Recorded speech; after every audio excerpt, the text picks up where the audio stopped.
जय माँ काली। आज हम सिद्धियों के बारे में कुछ विशेष बातें जानने वाले हैं, क्योंकि सिर्फ हमने सिद्धियों के कुछ लघु प्रकार के बारे में जाना है और उन्हीं को पाने की कोशिश करते हैं, उन्हीं को जानने की समझने की कोशिश करते हैं। लेकिन सिद्धियों के बहुत सारे प्रकार होते हैं। अगर हम उनको जानने लग जाएं, उन पर बातें करने लग जाएं, तो उस पर ढेर सारी वीडियोस बन सकती हैं और कई घंटे निकल सकते हैं। सिद्धियों के इतने प्रकार होते हैं कि अगर हम उंगली पर गिनने लग जाएं तो हमारी उंगलियां कम पड़ सकती हैं। लेकिन आज हम कुछ मुख्य विशेष जो सिद्धियां होती हैं उसके बारे में चर्चा करेंगे, उसके बारे में जानेंगे। देखिए, सिद्धियां जो होती हैं वो मुख्य दो प्रकार की होती हैं, जिसमें अष्ट सिद्धि और लघु सिद्धि, ये दो सिद्धियों का प्रकार होता है। अब इनमें भी ढेर सारे प्रकार होते हैं, जैसे कि अष्ट सिद्धि में 8 सिद्धियां होती हैं और लघु सिद्धि में 18 सिद्धियां होती हैं, और इनमें भी एक एक सिद्धि के अलग अलग प्रकार होते हैं। लेकिन आज, जैसे कि मैंने कहा, मुख्य जो सिद्धियां होती हैं उनके बारे में ही थोड़ा शॉर्ट में जानने की कोशिश करते हैं। अष्ट सिद्धि जो कि हनुमान जी के पास थी, अष्ट सिद्धि हनुमान जी उन पर कंट्रोल पा चुके थे और वो नवनिधि के दाता भी थे, यानी कि वो उनका कंट्रोल अपने नवग्रहों के ऊपर भी था। तो हनुमान जी से ही इस सिद्धियों को जोड़ा जाता है और ख़ास तौर से हनुमान जी को ही अष्ट सिद्धियों से पहचाना भी जाता है। सबसे पहली जो सिद्धि है अष्ट सिद्धि में, वो होती है अणिमा। अणिमा सिद्धि से हम शरीर को सूक्ष्म रूप में बदल सकते हैं, एक अणु के समान इतने छोटे हो सकते हैं। दूसरी जो सिद्धि है वो है महिमा सिद्धि। इसमें हम अपने शरीर को विशाल पर्वत जितना बना सकते हैं। तीसरी जो सिद्धि है वो होती है गरिमा सिद्धि। इसमें हम शरीर को भारी कर सकते हैं, बहुत ही भारी, अत्यंत भारी कर सकते हैं, जितना चाहे उतना। चौथी जो सिद्धि होती है वो होती है लघिमा सिद्धि या फिर लघुमा सिद्धि। इसमें हम शरीर को बहुत ही हल्का कर सकते हैं, रुई के जैसा, और वायु में उड़ सकते हैं, हवा में उड़ सकते हैं, आकाश में उड़ सकते हैं, जैसे कि आपने हनुमान जी को देखा है। पांचवी जो सिद्धि होती है वो होती है प्राप्ति सिद्धि। इससे हम इंद्रियों द्वारा किसी भी वस्तु का निर्माण कर सकते हैं और कहीं से भी कुछ भी शक्ति प्राप्त कर सकते हैं। जैसे कि आपने अपने ग्रंथों में रामायण, महाभारत, इन सभी, या फिर शिव जी की बात अगर करें तो शिव जी भी अपने कई सारे मानस पुत्र और पुत्रियों को पैदा किए थे। तो ये सब कुछ अपने इंद्रियों के द्वारा हम कर सकते हैं इस सिद्धि को प्राप्त करने के बाद।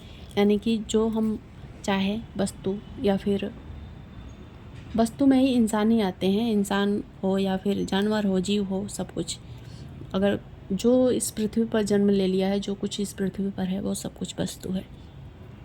तो इस सिद्धि को प्राप्त करने के बाद हम किसी भी चीज़ का निर्माण कर सकते हैं। छठी जो सिद्धि होती है वो होती है प्राकम्य सिद्धि, जिससे कि हम जल, अग्नि और हवा पर विजय प्राप्त कर सकते हैं, इन तत्वों पर अपना नियंत्रण प्राप्त कर सकते हैं। सातवीं अष्ट सिद्धि की जो सातवीं सिद्धि है वो होती है ईशित्व सिद्धि। इस सिद्धि को पाने के बाद इंसान ईश्वर जैसा हो जाता है, यानी कि सभी शक्तियों पर नियंत्रण प्राप्त कर सकता है जो कि इस सृष्टि में उपलब्ध हैं। इस पृथ्वी को जो कंट्रोल करती हैं शक्तियाँ, उन शक्तियों को आप कंट्रोल कर सकते हो, जैसे कि नवग्रह, वायु, अग्नि, जल, आकाश, पृथ्वी, सब कुछ। आठवीं जो सिद्धि होती है वो होती है वशीत्व सिद्धि। जिस सिद्धि को प्राप्त करने के बाद आप किसी भी व्यक्ति, वस्तु, जीव जंतु, सबको अपने बस में कर सकते हो। ये होती हैं अष्ट सिद्धियाँ। अब हम बात करेंगे दूसरी सिद्धि, जिसमें 18 सिद्धियाँ आती हैं, लघु सिद्धि जिसे हम कहते हैं। और लघु सिद्धि का उपयोग ज़्यादातर तांत्रिक ग्रंथों में किया गया है, विवरण इसका तांत्रिक ग्रंथों में मिलता है और जो पतंजलि योग सूत्र है उसमें भी मिलता है। और इसी सिद्धियों की ज़्यादातर लोग बात करते हैं और इसी सिद्धियों के बारे में ज़्यादातर लोगों को पता होती हैं। इन सिद्धियों में सबसे पहली जो सिद्धि है वो है दूरदर्शिता सिद्धि।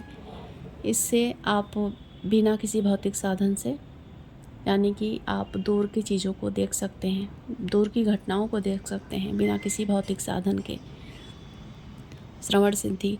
अच्छा, मैं पहले वाली सिद्धि दूरदर्शिता की बात करूँ तो कुछ याद आया, जैसे कि पहले के आप महाभारत में देखेंगे, भीष्म पर्व में देखेंगे, तो उसमें जो संजय ने वर्णन किया है सभी जगहों का, पर्वतों का, नदियों का, तो वो सब कुछ इसी सिद्धि के द्वारा देखा और समझा जाता था। आकाश में कौन सा तारा, कौन सा ग्रह कब कहाँ दिशा बदल रहा है, ये सब कुछ दूरदर्शिता सिद्धि से हम देख सकते हैं। दूसरी सिद्धि है श्रवण सिद्धि, जिसमें हम दूसरों की बातों को सुन सकते हैं। तीसरी सिद्धि है दृष्टि सिद्धि, जिसमें हम अपने विचार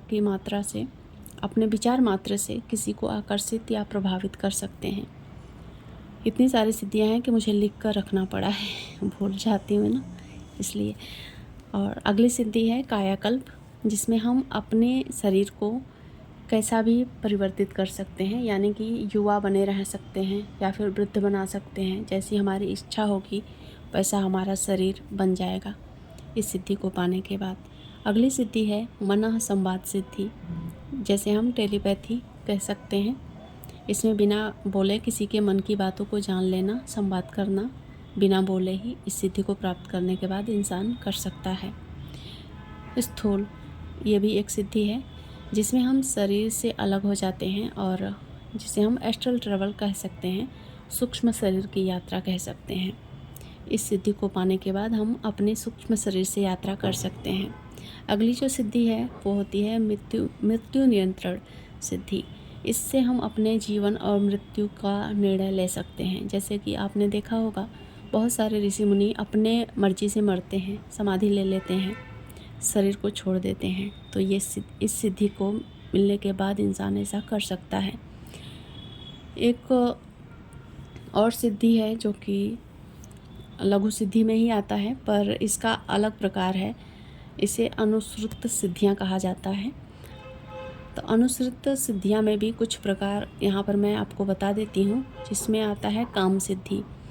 काम सिद्धि, आप किसी भी काम की किसी भी इच्छा की पूर्ति के लिए इस सिद्धि को सिद्ध कर सकते हो। इस सिद्धि को प्राप्त करने के बाद आप किसी भी अपनी इच्छा को पूरा करने के लिए, इस सिद्धि की अगर मैं बात करूं तो ये सिद्धि इस समय का जो मैनिफेस्टेशन या फिर लॉ ऑफ अट्रैक्शन की बातें हो रही हैं उससे रिलेट करता है। अगली सिद्धि है वाक सिद्धि, जो कहा जाए वो सत्य हो जाए इस सिद्धि को मिलने के बाद, जैसे कि आपने सुना ही होगा। अगली सिद्धि है मंत्र सिद्धि, यानी कि इस सिद्धि को प्राप्त करने के बाद इंसान अपने मंत्रों को सिद्ध करता है और उससे कुछ चमत्कारिक कार्य कर सकता है। अगली सिद्धि है यक्षिणी सिद्धि या फिर देवी देवताओं की कृपा सिद्धि, उनकी अंश रूप में मिलना।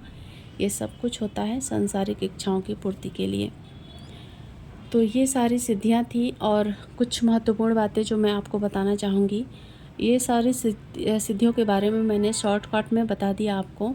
अगर आपके मन में कुछ भी प्रश्न हो, किसी भी सिद्धि के बारे में जानना चाहते हो तो मुझे कमेंट ज़रूर करें। मैं सबका शॉर्ट वीडियो में रिप्लाई करूँगी। और कुछ महत्वपूर्ण संदेश आप सबके लिए हैं, वो भी सुनते जाइएगा। देखिए, सिद्धियों को प्राप्त करना योग साधना का उद्देश्य नहीं होता है। ये सब तो इस संसार में रहने वाले जो कुछ लोग हैं उनके द्वारा बनाया गया है। क्योंकि अगर मैं मानूँ अपना मेरा मत अगर मैं आपके सामने प्रस्तुत करूं तो सिद्धियां हमारे जो मोक्ष के मार्ग में अवरुद्ध बनती हैं वो तो बनती हैं, विघ्न बनती हैं, लेकिन हमारे इस जीवन में भी बहुत बड़ी विघ्न बाधाएं खड़ी कर सकती हैं। और ये बात पतंजलि योग सूत्र में भी कहा गया है। आपको यकीन नहीं है तो आप पतंजलि का योग सूत्र ज़रूर पढ़ें। इस तरीके से आपने इन सभी सिद्धियों के बारे में जाना होगा। फिर एक बार कहूँगी, अगर आपके मन में कोई भी प्रश्न होगा तो मुझे कमेंट ज़रूर करिएगा। और हाँ, चैनल को सब्सक्राइब भी ज़रूर करें। वीडियो पसंद आई होगी तो लाइक करें। मिलती हूँ अगले वीडियो में, तब तक अपना ख्याल रखें। जय माता दी, जय माँ काली।